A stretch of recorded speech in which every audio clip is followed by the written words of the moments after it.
Hello, my name is Matthias and welcome to the FPL Scope and the FPL eye test for Game Week 35.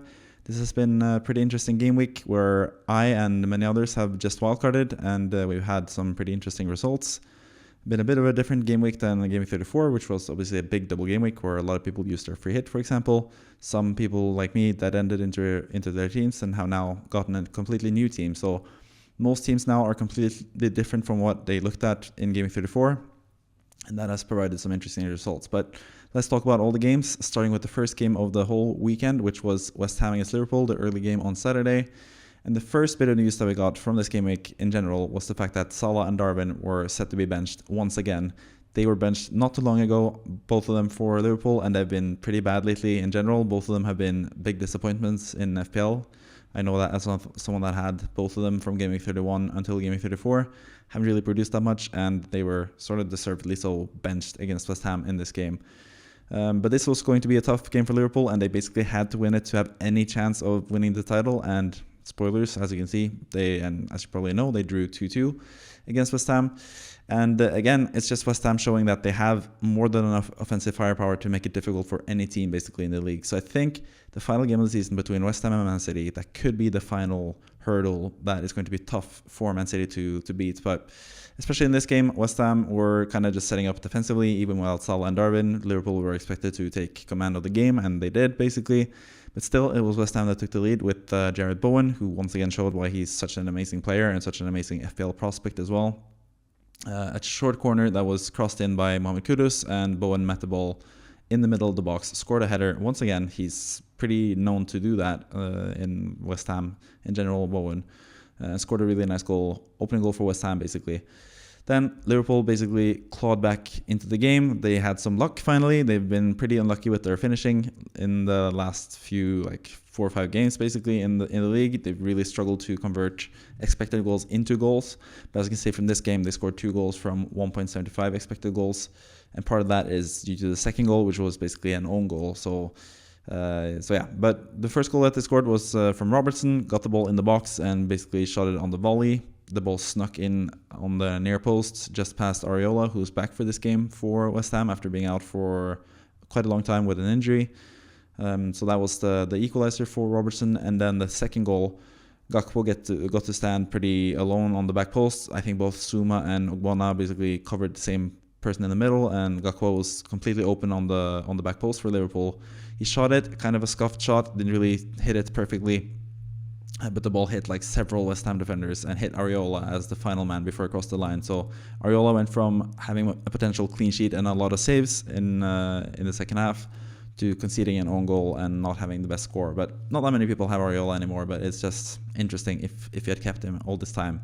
And you were looking likely to get another lucky 10-point plus type of game from Areola, but he ended up getting minus points, I think, with the own goal. But yeah, that ended up being 2-1 for Liverpool, but West Ham weren't finished yet with their match, basically. And Jared Bowen once again stepped up, got an assist, perfect cross for Mikel Antonio, who headed it in for West Ham. Beautiful header for him, and that gave West Ham an equalizer. And that I'm going to talk about the Salah Klopp situation towards the end because I think that's more interesting towards the end. But there's also one other big situation you have to talk about for this game, and that's basically the whole situation between Gakpo and Areola. Kind of weird situation, like a situation in the box for West Ham, and Areola basically grabs the ball down from after a set piece, I think.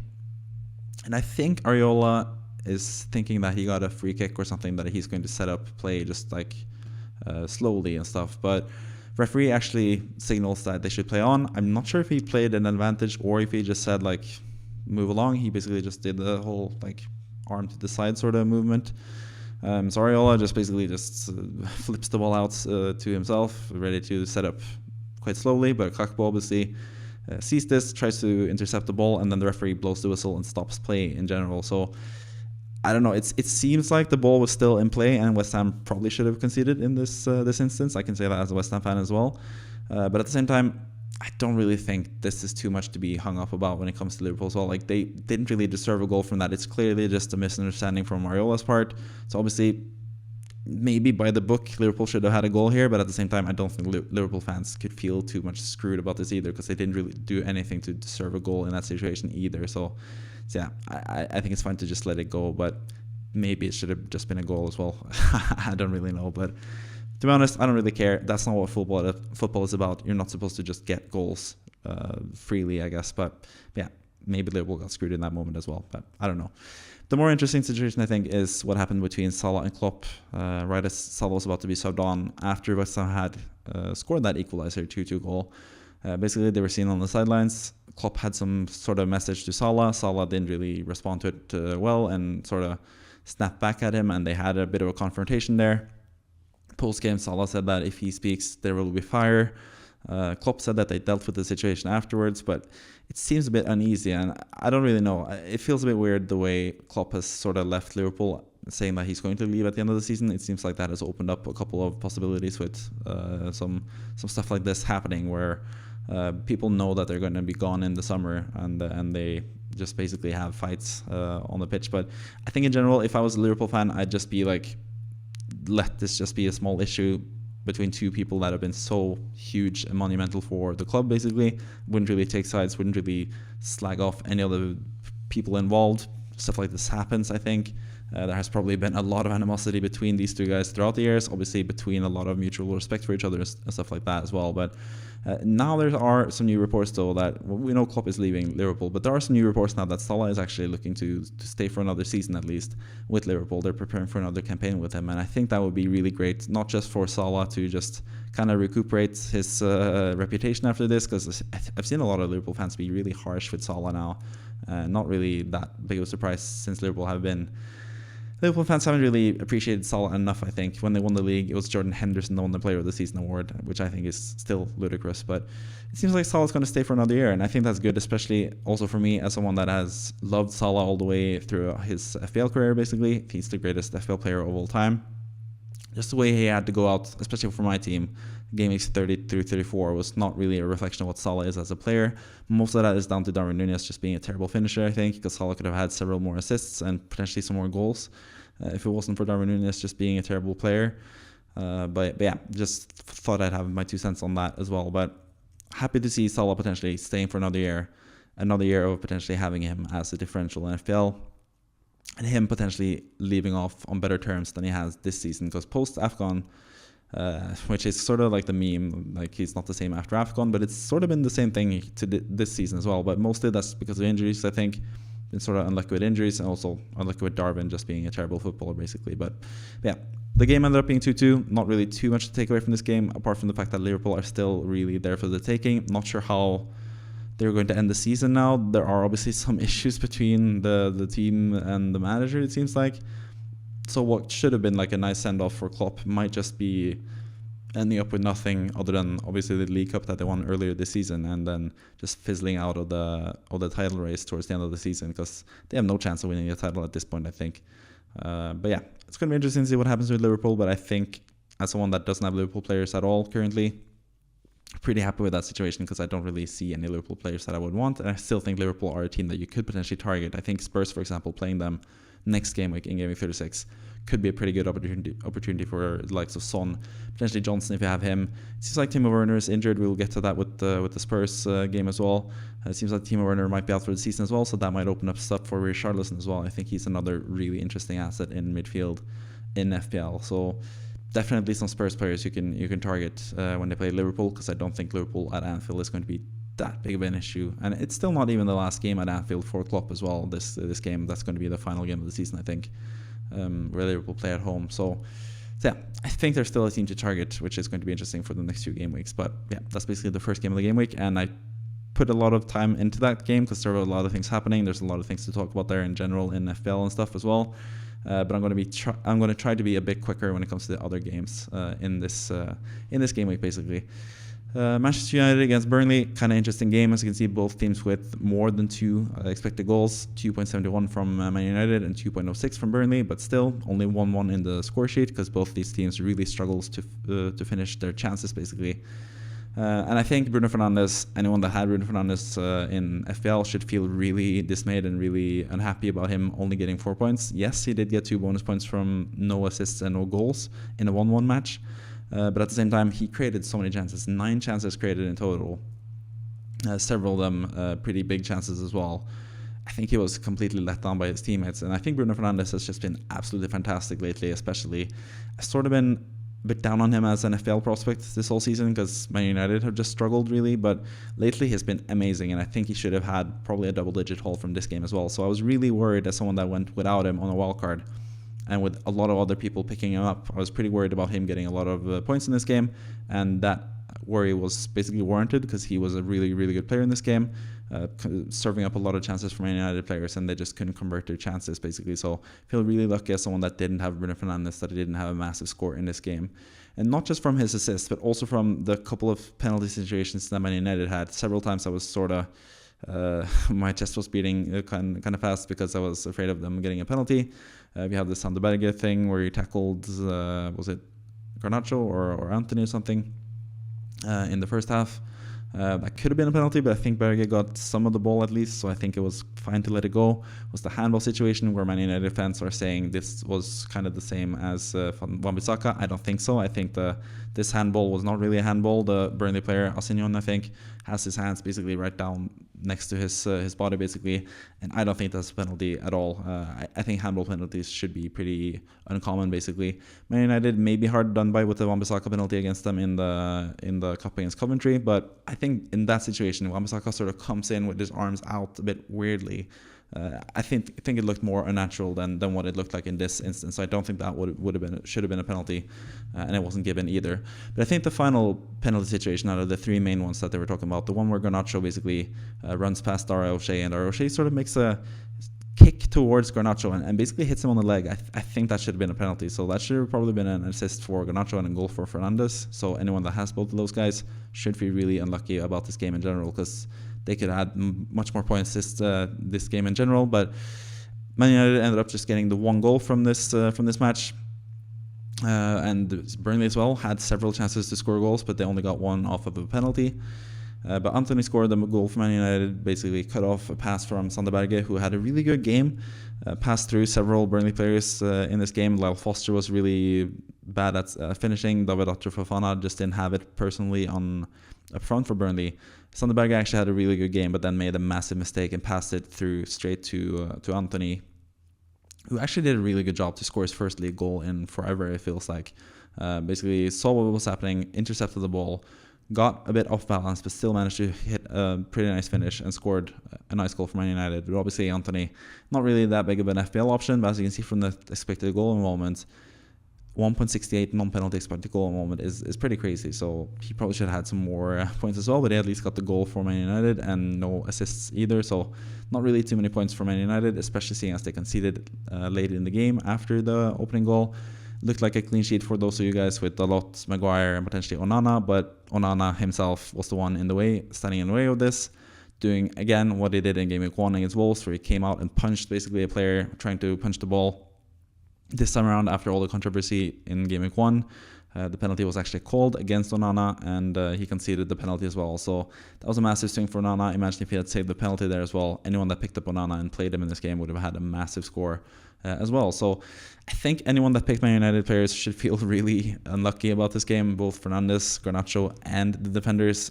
They probably should have had more. Well, I'm saying the defenders, they probably should have conceded in this game earlier as well than the goal. But as the game was ticking along and it was getting close to full time, I think they can feel sort of unlucky that Onana was basically up to some weird antics once again. But I think Onana is such a weird goalkeeper. He's been really good at times this season, and other times he's just been really awful with massive mistakes. So I don't know. I think he's still a really good goalkeeper. I think he'll have a much better season next year and the years after that. I think he is a goalkeeper for the future for Man United.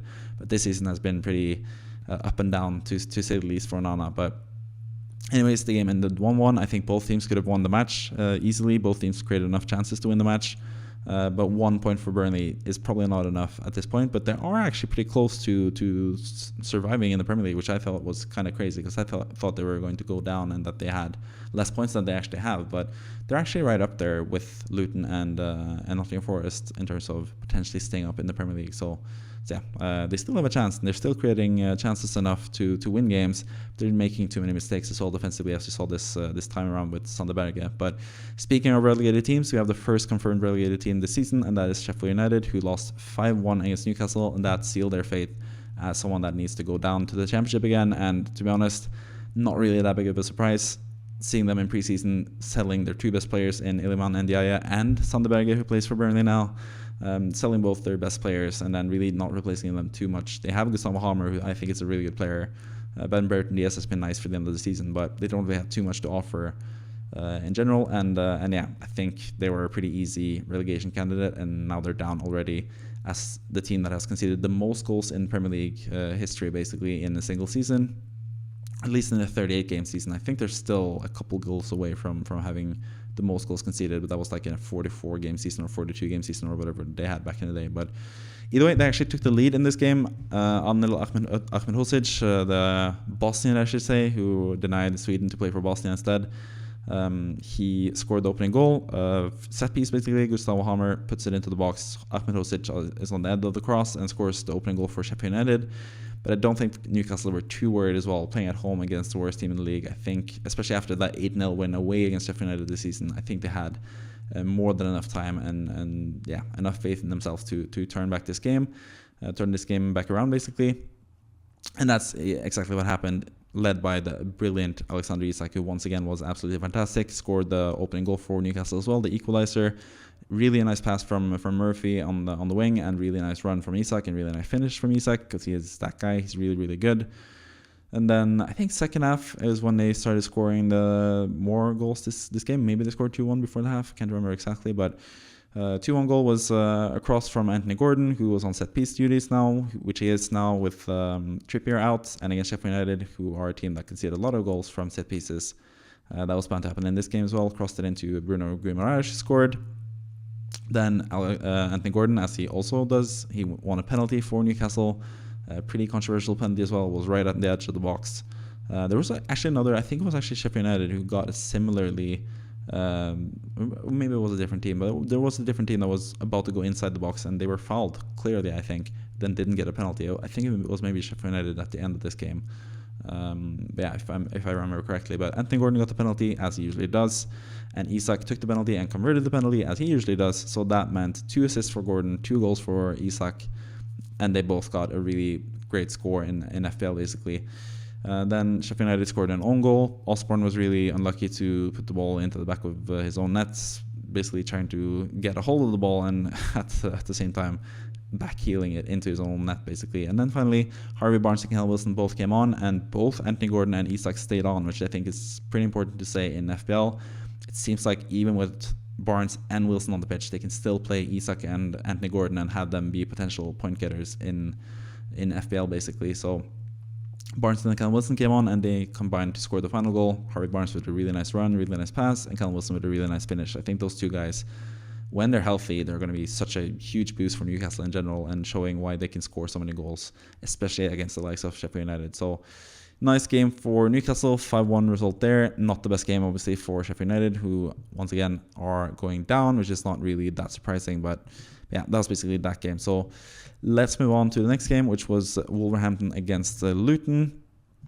And this is kind of the game that we expected, I guess. Wolves are just a better team than Luton, and they showed that they are by scoring 2 goals. I think Hwang Hee-chan is certainly back in business. He should have had a goal last time around against Bournemouth that was disallowed, I think, pretty unfairly. It was just like a small thing that happened before the goal, and that was disallowed last game against Bournemouth. But in this game, he actually scored, got the ball in the wing, cut back inside, and shot it, which shot the ball and hit the defender and went into the goal. So nice goal for Hwang, who was in certain nice situations as well, nice positions. He also had a nice position later on in the game where he didn't get the pass from Semedo for a pretty big chance for Luton, but Luton also took the lead 2-0 from a goal by Totti, the defender, from across from Mario Lemina. So they went up 2-0, and it looked like they were going to keep the clean sheet as well against Luton, a +4 in AOS with Aït-Nouri as a player. But sadly for Wolves, and as we have often seen this season, Luton just find a way to score these scrappy goals towards the end of the matches, despite not having too many chances prior to that. So this time again, Carlton Morris was in the box. He's been a fox in the box all season and scored once again to delete the clean sheet for Wolves, but still not enough for Luton to get any points. And that basically sealed the fate for Brentford, who stayed up because of that result, basically, and a couple other results, Burnley, for example. But yeah, kind of the game we expected from this match. 2-1 Wolves, they were the better team. They still conceded though, because they always concede and Luton always score, but still not enough for Luton to win the game basically. And I think there's not too much to talk about from this game other than that. Obviously, Aït-Nouri played as well. That's the other thing. He played pretty offensively, but he still wasn't really that involved in this game, less involved than he has been in the past. And he also had to be subbed off with an injury after Luton had scored the goal as well. So unlucky again for anyone doing Aït-Nouri in terms of him. If he was injured a couple minutes earlier, he would have had the clean sheet, but yeah, that's what happens sometimes. But an injury to Aït-Nouri, still not known how bad it is. I think it's not going to be too bad. It seems like he might be back for game week 37, which is when most people need him if they have him in the squad currently. But he's also someone you could potentially sell, with Hwang being back now, Pedro Neto working his way back into fitness, Cunha being back. Wolves have a lot of attacking players, so Aït-Nouri won't play as attackingly as he has done in the past, and they don't really have the best fixtures either now with Man City away next game. And then they have single game weeks against Crystal Palace, I think. And then I think they end the season against Liverpool, if I'm not mistaken. So not the easiest matches for Wolves anyway. So it might be time to sell Aït-Nouri. I have him myself, and I might sell him personally. But he's also someone that has been so good for me this season and has been super attacking, even when he has played left wing back. So he's someone that isn't necessarily someone that needs to be sold, but he's someone that you could consider selling as well, especially if you need defenders at this point, basically. Fulham against Crystal Palace, again, kind of a game we sort of expected, 1-1 between two teams that have been sort of mid-table this season. Crystal Palace had that amazing game 34, obviously, where everyone on a free hit but depending on them, they produced a lot of chances, produced a lot of goals, produced a lot of FPL points, especially also you guys who ended up with several attacking players from Crystal Palace. But the difference in this game compared to the game of 34 games was the fact that Eberechi Eze, the best player for Palace in my opinion, him or Olise, both of them are really good players. Eze was out with an injury in this game, and that severely hampers Crystal Palace's appeal in FPL as well. So I think that was like one of the main things in game 34, the fact that they had Eze, Olise, and Mateta all ready to play, all fit to play, all in good form. That was the key for Crystal Palace in game week 34, but now they're back down to earth with Eze being out injured. But still, Olise could have had several points in this game. He had a really big chance to open the game as well. Got past the ball into the middle of the box and really should have scored, but shot it just wide away from the goal of Bernd Leno for Fulham. Fulham actually took the lead. Another really nice striker's goal from Rodrigo Muniz, who's someone that you shouldn't forget about. He obviously is not probably the best prospect towards the end of this season, but I think for the start of next season, especially if he's like 6.5 or below, I think he's going to be a really, really good player because he's shown to be just a fantastic striker. I think has a really bright future. He's basically one of the best up-and-coming strikers in the Premier League, in my opinion. So I think Rodrigo Muniz is someone that you should definitely consider for next season, potentially even this season as well, if they have some nice fixtures you can target this season. He's also obviously really cheap and is playing as a starter for Fulham, who have shown that they can create goals for him as well. So he got the lead for Fulham. Olise actually had a pretty close, or was close to getting an assist later on in the game, but it was meant to be for Olise in this game. Instead, it was Jeffrey Schlupp who ended up scoring the equalizer. A really, really nice goal from Schlupp.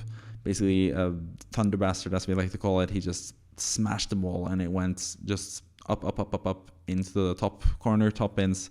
Really great strike, and 1-1 for Crystal Palace in this game. So 1-1 game, a pretty nondescript game for FPL. Obviously, that 1-1 is the type of result you want between teams where you don't have any players from, and that's what happened in this game between two teams that most people don't really have any players from, basically. But Muniz scored, and Olise looked really good as well, so they are definitely people to watch out for next season, I think. Especially, I think Crystal Palace next season are going to be a really popular team to target for game week 1, with Olise, Eze, and potentially Mateta as well as really nice options for that team. And Fulham as well, I think Rodrigo Muniz and Andreas Pereira has looked back to his best as well. Castagna has been really good lately. A lot of good players that could be cheap differentials next year, especially if we need the money next year compared to this year where we have enough money to get anyone we want, basically. But yeah, interesting game in terms of future prospects in FPL. Not so interesting for this game week because not that many people had Crystal Palace players anymore, or Fulham players in general, basically. Next game, Everton against Brentford, and the first thing to say about this game is, as you can see from the notes that I have here, we are staying up with Everton and we are staying up with Brentford because both of these teams confirmed their status as Premier League teams for next season as well in this weekend. Brentford got that confirmation before the match because Luton lost, Burnley drew, Sheffield United lost, obviously. So Brentford are now safe. They were safe before the game against Everton as well. Like I said, just because of those results before the game happening and going in their favor. And then Everton managed to get their place secured as well by beating Brentford and actually overtaking Brentford in the table as well.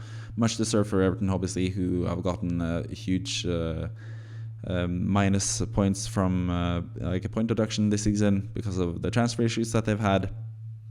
But they've been a really good team all season, especially defensively, especially at home lately. Been winning every single game and not conceding every single game. And that's what happened in this game as well, beating Brentford 1-0 basically in this game. It was a pretty boring game in general. You can see from the expected goals, 0.86 expected goals from Everton, 0.88 expected goals from Brentford. And basically the only goal in this game was Idrissa Gana Gueye once again being the main man for Everton to score. I think it was from a set piece. Brentford had a chance to shoot, couldn't really get the ball properly for him to shoot.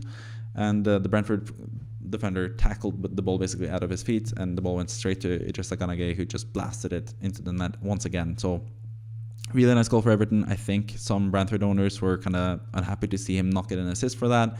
Personally, I benched Brentford, so I was pretty happy to see him not get the assist because he was just staying on the bench with his points there. He still got the clean sheet points at least, but maybe should have been given an assist. But I think it was kind of, if my unbiased view, I guess, would be that it shouldn't be an assist because the defender tackled rather than blocked a shot, basically. So I think that's why the assist wasn't given, because it was a tackle rather than a blocked shot, basically, because Brentford didn't really get the shot off properly in that situation. But Everton ended up winning 1-0. Huge for anyone that has Pickford or Brentford or potentially even both. They've been really, really good defensively this season, and they do have that final home game against Sheffield United in game week 37 as well. So I think that's a nice way to go for if you don't really like the look of any of the double game week players for that game week in defense. I think Everton is a nice stopgap, whether you want to go with Tarkowski as like a safe option, I guess, or Brentford as the more exciting and cheaper option, in my opinion, because he's been really good in terms of goal scoring as well. We have this thought of Tarkowski being like the main goal threat for Everton, but I think Brentford has shown that he also has really, really nice goal threat. So especially if you need someone who's a bit more cut priced than Tarkowski, I think that's a good option as well. And obviously Pickford, if you are someone with Ederson, for example, now, I'm going to get to that with Man City, that Ederson is injured.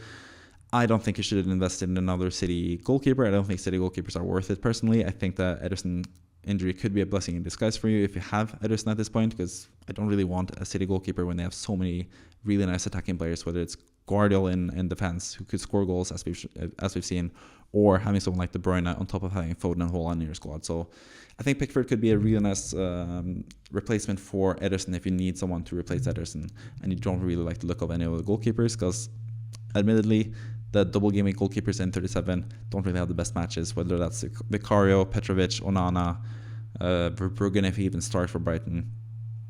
I don't really think there are that many good double game week goalkeepers that game week, so Pickford could be a really nice option for that as well. Next game up is Aston Villa against Chelsea, and this was kind of an interesting game. Aston Villa took charge of this game at home. They really need the points as well to stay clear of Spurs in the race for the fourth spot that will reach the Champions League next season, basically. And Aston Villa took charge in this game, scored a goal after basically 4 minutes. Cucurella was really unlucky to score an own goal after a really nice cross from Digne hit McGinn, or McGinn tried to shoot it. He sort of scuffed the shot and the ball went into Cucurella, who was trying to defend against Watkins, and he scored an own goal basically for Aston Villa against Chelsea. Really bad luck for Chelsea to start this game. And then Aston Villa went up 2-0 as well after Nico Jackson had scored a goal that was disallowed for offside. The linesman had his flag down, but VAR showed that Nico Jackson was slightly offside. But it was a really nice finish from Jackson as well, which is really nice for anyone that picked him up on a wild card. Actually showed some proof of Nico Jackson potentially being a better finisher than he has shown so far this season. Really nice finish for him. But saying that, he also missed a pretty big chance with a header later on where he hit the post, and he probably should have scored that as well. So Nico Jackson, obviously not a perfect striker, but he still is getting chances. He's still a really dangerous player.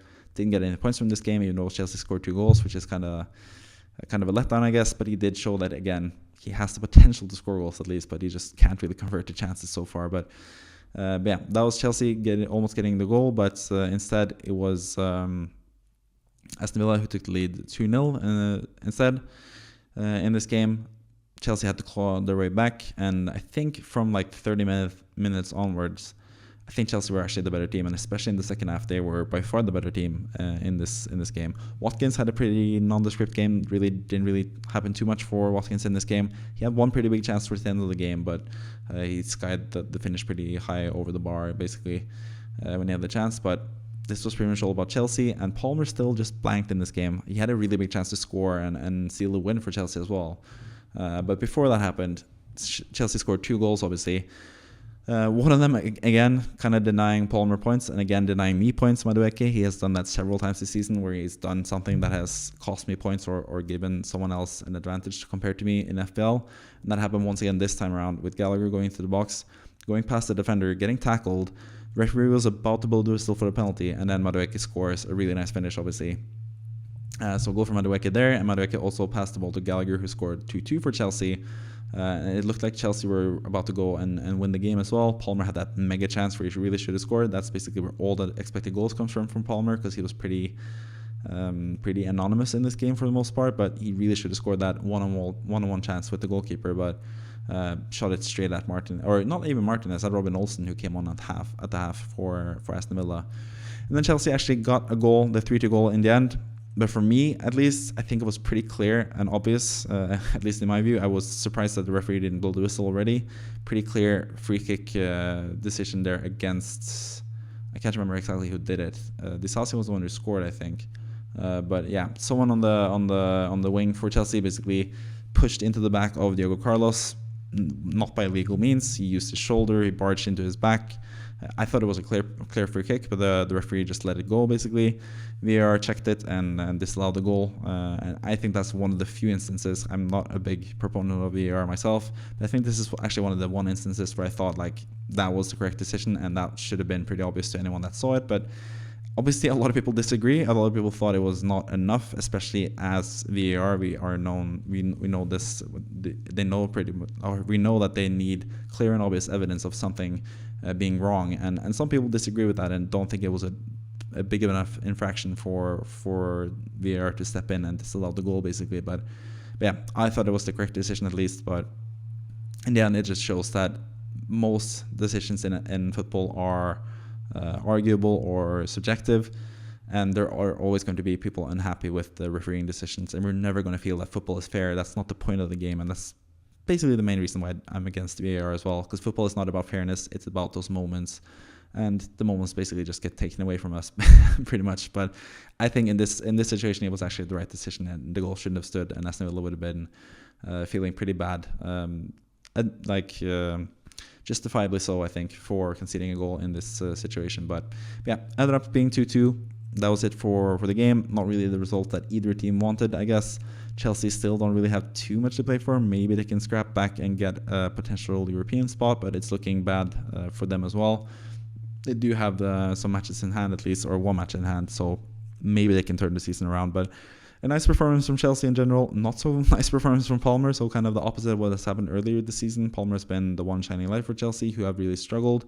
This time around, Palmer, apart from the big chance, didn't really do much.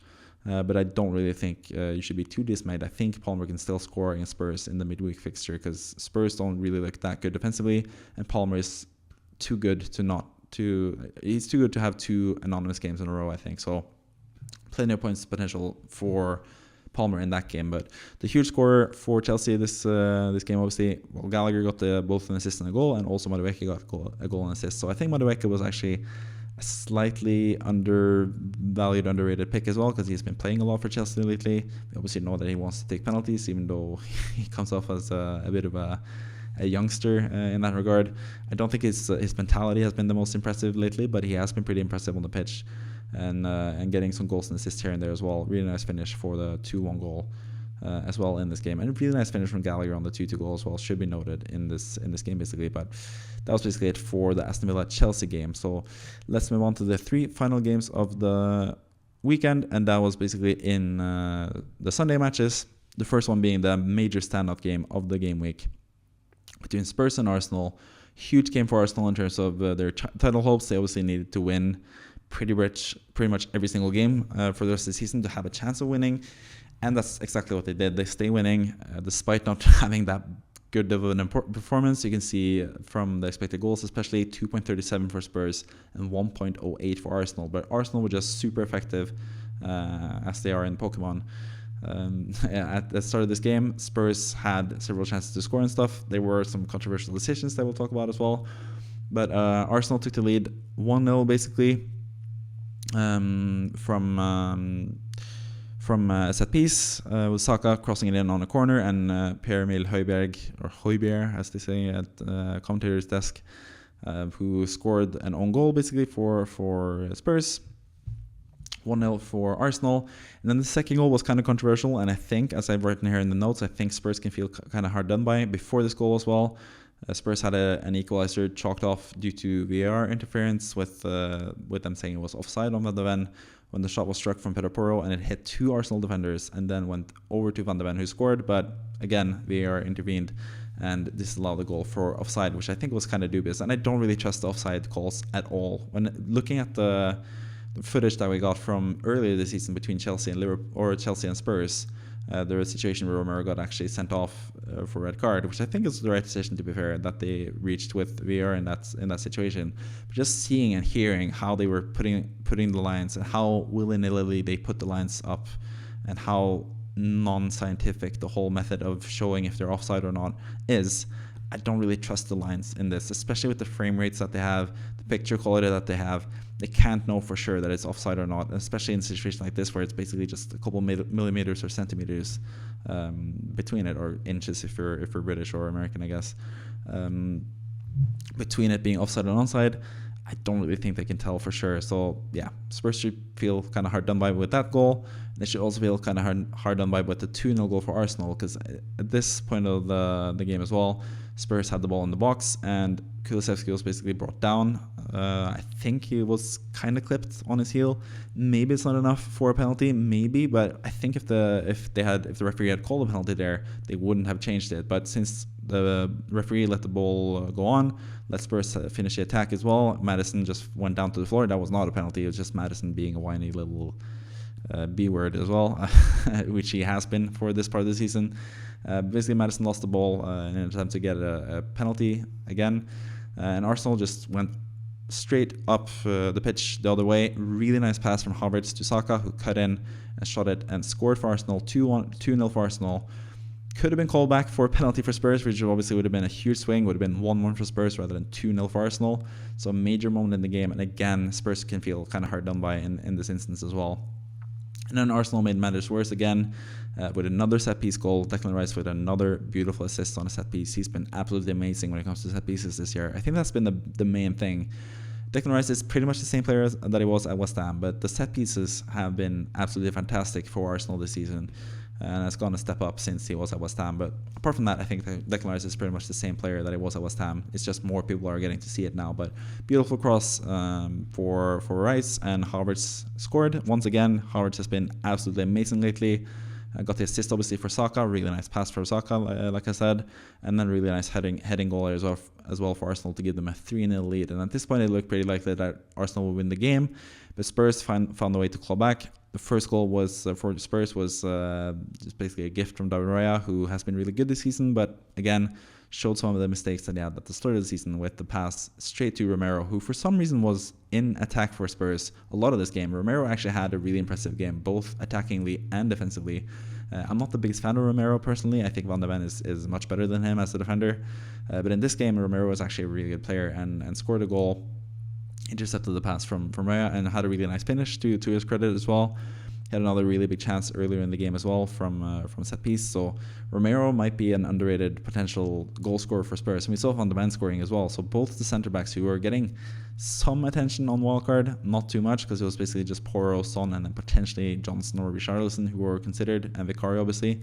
But centre backs from Spurs are also a decent entry point in defense, I guess, who could get goals, as we've seen from this game. But Romero scored the first goal for Spurs, and then they got a penalty, again missed by the referee. So I get why Spurs fans are not happy with the referee. But again, one of those typical instances where Rice gets the ball and he's about to clear it, and just before he clears it, was it Kulusevski again, or was it Maddison, or who was it? It was Ben Davis? I don't know. Whatever. some Spurs player basically intercepted the ball right before Rice was about to clear it, and Rice, instead of hitting the ball, hits the player. And it is, I guess, a clear pen, even though it is super unlucky by Rice, but he needs to be more aware of his area, basically, I think, pretty much. But yeah, unlucky for Rice, but it was a penalty, and it was given as a penalty by VAR later on, which I think was the right decision in the end, even though it is unlucky for Rice. Like I said, Son got to take the penalty, had a pretty not so interesting game in general, Son, but he did get the penalty, and he did score the penalty, and gave the derby a really interesting ending to the game, because Spurs were trying to chase for the 3-3 draw. They really would have been happy about ending the title chances for Arsenal, or mostly ending the title chances for Arsenal, but they didn't manage to do it. Arsenal did most things right towards the end of the match. They managed to waste some time. They managed to grab the ball. David Raya came out and grabbed the ball as well. David Raya was really good after his mistake as well. He got praise from Arteta after the game. And I think he's been a really good player for Arsenal this season. And he showed why after that big mistake. He showed why he's been pretty good this season for Arsenal in general. So Arsenal stay winning. They won this match as well. And I think this was by far their toughest match for the end of the season. They have 3 matches left to go. 2 pretty easy home games against Bournemouth and Everton. At least on paper, they were pretty easy. Despite Bournemouth, who we'll get to now, won 3-0 this weekend. I think Arsenal should win that game as well. But they also have Man United away in Game 37, which might prove to be difficult, but I think Arsenal will win out and win the next 3 games in the Premier League, and they'll put the pressure on for City to win their 4 remaining games. So I think it's still going to be a really interesting title race. I think it's going to be lasting until the last day of the season. So I think both Arsenal and City players will be really interesting in FPL going forward as well. And obviously Spurs players with the double game week that they have, and also the game against Liverpool.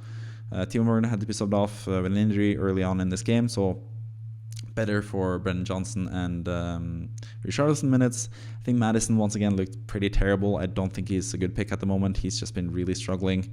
Was subbed off early, and I think Kulusevski should play over him for the next few games. I think Kulusevski is class personally. I don't really see why he's been benched lately, and I think that's sort of why Spurs have been having some issues lately, because I think Kulusevski is a really, really good player who should play for Spurs. So, yeah, Werner injury is good for minutes for both Richarlison and Brendan Johnson. I think Richarlison is quite tempting myself, but as someone that has De Bruyne, Foden, Son, Palmer, and someone else, Gordon, I don't really see any midfielders that I really want more than those 5 at the moment. But if you're looking for a midfielder who plays as a striker in Richarlison, I think he could be a really good option now if Werner is out injured as well. So yeah, he's the one to take note of. But I think also Kai Havertz is someone that you should definitely consider, because I think Arsenal are just really, really good. Kai Havertz is playing really well. Saka, obviously, off the back of most people selling him on the wildcard, he gets a goal and an assist in this game, obviously.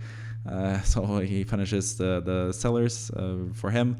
Saka still a good option. Havertz is still a good option.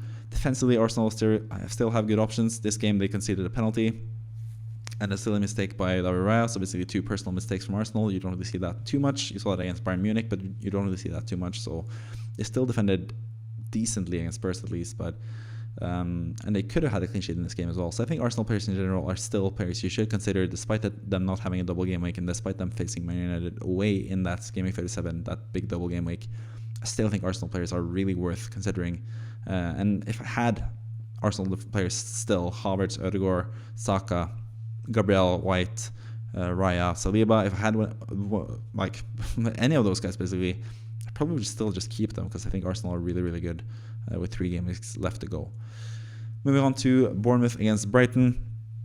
Pretty easy win for Bournemouth here. Brighton just seem to be finished with the season in general. They're looking likely to end up with 14th place in the end, I think, which is really disappointing for them after a really promising start to the season. But a lot of injuries for them. Solly March injured, Mitoma injured, several other injuries at the start of the season. Ferguson hasn't had the breakout year that everyone thought he was going to have.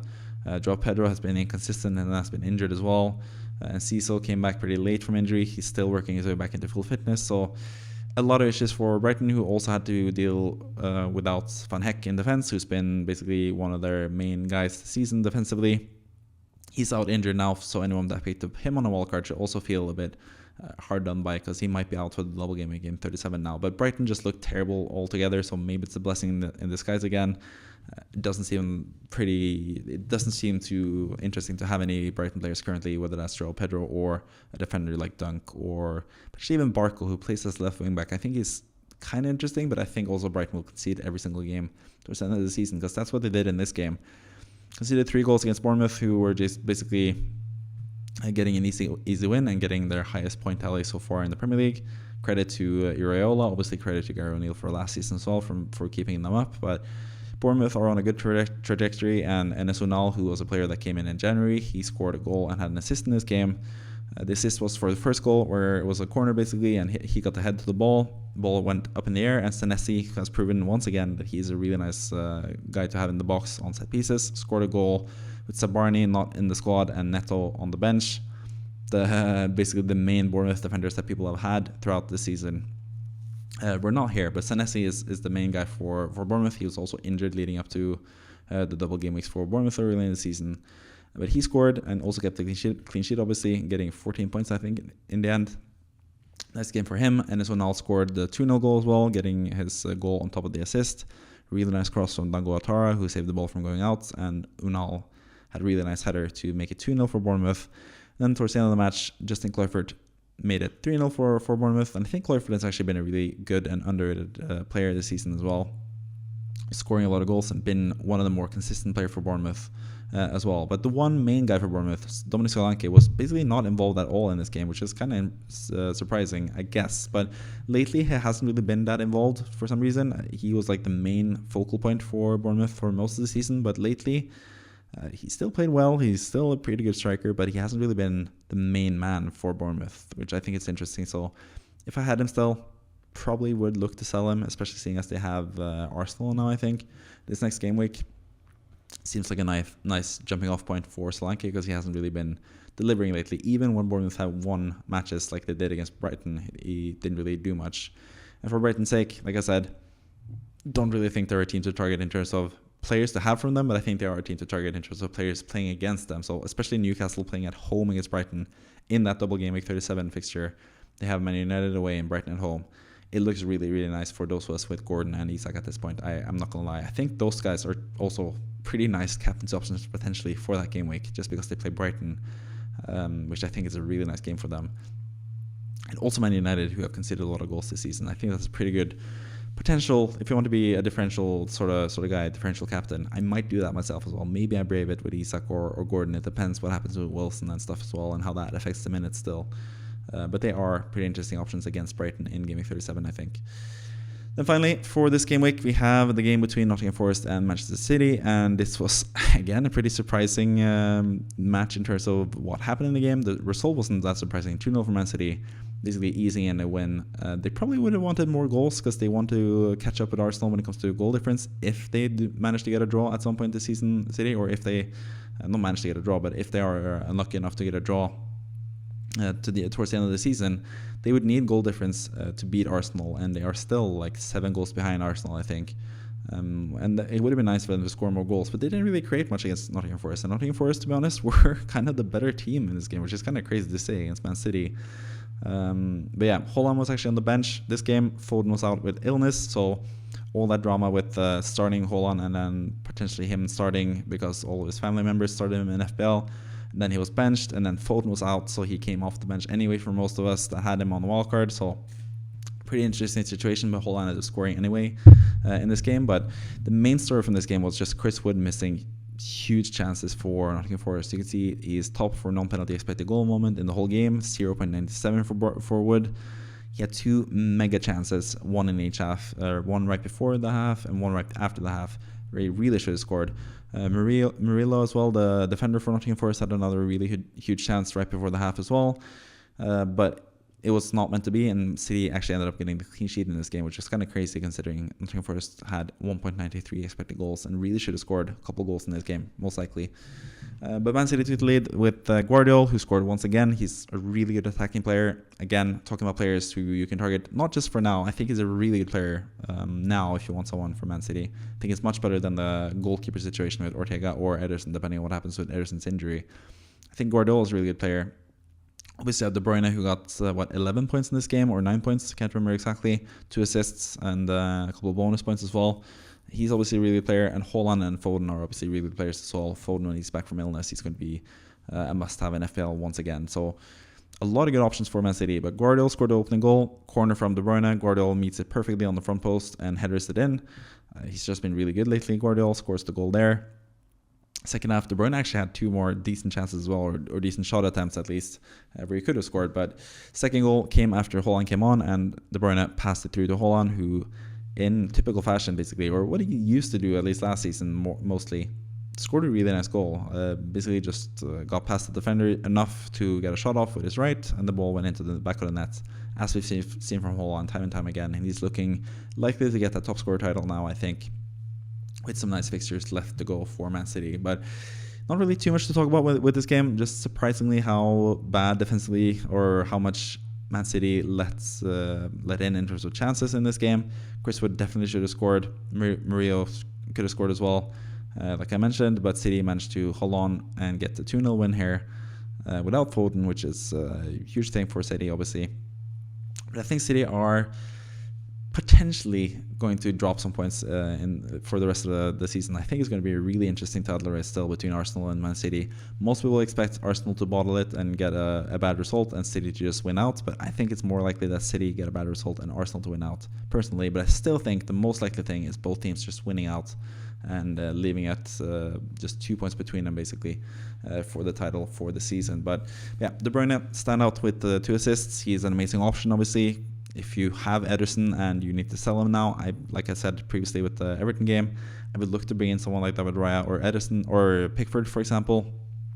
Leave that City spot open, or especially if you have someone like Petrovic playing against West Ham next game week as well. I think you could just save the transfer, look to see if you want De Bruyne for that double game week or not. If he scores another massive score against Wolves like he did last season, basically, he should be like one of the biggest bandwagons. So you don't really want to have that final City spot locked up, I think, for next game week most likely. But you also kind of want to have 3 City players for Wolves. So I think if you can get De Bruyne, I think he's still a fantastic player to get. Could potentially jump off of Bruno Fernandes, who got his big game against Burnley now without getting any point returns. You could make the jump from Fernandes to De Bruyne, but I still think Fernandes is a really good pick for what it's worth, at least. But De Bruyne is definitely someone you should consider, especially if you have a City spot open at this point. But personally, I wouldn't go with any City goalkeeper. I would potentially look at getting Guardiola or De Bruyne as the third player alongside Foden and Haaland, basically. And I think that's pretty much what wraps up this video, this FPL eye test, what I've seen from all the games in FPL. I hope you enjoyed the video, and I hope you get back to watch more videos on this channel. Gonna have some more videos for you this week, weekly Walker draft especially, and team selection, and I'm gonna see what else I can do. Probably gonna make like a zombie team video. I haven't done that in a while, where I look at the zombie team that I picked at the start of the season and see how that has done. Not so good, because I have Rashford and Maddison, for example, and Diaby, who haven't really been the best towards the end of the season. But I'm also going to try to make the best possible zombie team from the start of the season and see if it would have still been able to be in the lead in FPL and win FPL in total with the same team from game week 1 through game week 38. It's going to be a big challenge, but I think it could potentially be doable this year, but probably not, seeing as the number 1 in the world now is like 40 points ahead or 30 points ahead of the next person on the list. And it's a Norwegian, actually. I think number 1 and number 3 is from Norway, which is kind of interesting to see as a Norwegian myself. I was hoping to be the first Norwegian to win FPL myself, but it seems likely that it's going to be a Norwegian that wins it this year, which is kind of crazy because, us Norwegians are good FPL managers, I guess. So subscribe if you want to hear advice from a Norwegian FPL manager, because that's me, pretty much. But yeah, that's it for the video, basically. Thank you for watching and staying with me for all these games and recap of all the games and what I've seen from the Premier League this weekend. If you have any other notes, any other comments about these games that you want to mention, then please let me know in the comments. And as always, thank you for watching. See you next time. Bye-bye.